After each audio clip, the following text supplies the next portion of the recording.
Hi there, welcome to Grain TV. I'm Kevin McNew. It's Monday, April 24th, and a pretty positive day in the markets. Let's take a look at GrainEdge's trading platform and see how the trade action was like today.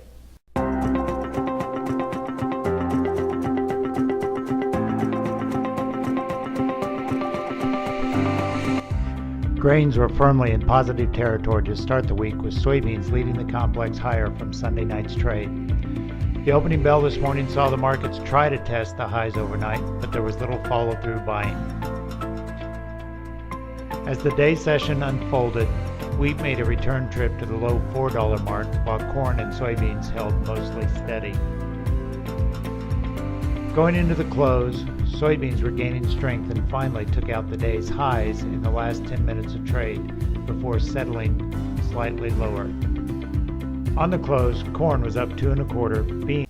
Welcome back. Let's take a look at some of the news that was shaping the trade today. Let's start, first of all, what happened over the weekend. France's election, their primaries showed fairly good support for the moderate candidate over Le Pen, and that got the euro sharply higher on Sunday's trade action and pushed the U.S. dollar sharply down. It was much as 0.9% lower for much of the trade session on Sunday and into Monday today. So that helped support the grain markets along with a pretty stormy weather forecast over the coming week.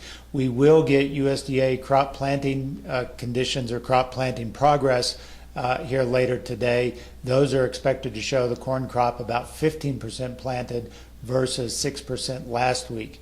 But as we look ahead into the weather forecast for the coming weeks, we see a very, very sizable moisture event hitting the western corn belt in particular. Let's take a look at the 1-week precipitation forecast map. You can see pretty much all of the western corn belt is expected to see very, very significant rainfall. Iowa expected to be see about 3 to 4 inches by the end of the week, much of that coming by the weekend of this coming week. And so that will certainly slow down the harvest, although early part of this week is expected to be somewhat dry, so it should help push things along.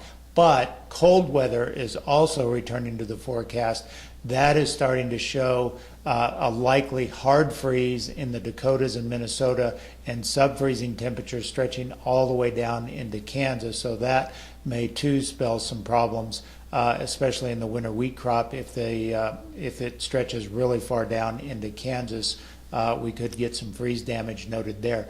Looking ahead to the next week's forecast, the 2-week ahead forecast, we see a much drier situation returning to the western corn belt. Only a few areas in the Illinois upper East Coast areas are expected to see fairly sizable rainfall 2 weeks ahead as we turn the calendar into May. So right now it looks very wet, but the weather forecast is starting to show improvements as we get 2 weeks out. So today's action was really sort of driven by the U.S. dollar, obviously getting a boost to the grains going on Sunday. Corn and wheat sort of struggled for much of the day, wheat in particular trying to make a run at the low $4 mark, but managed to close above it around 402. Corn got sort of tugged up on the end of the trade thanks to soybeans moving higher.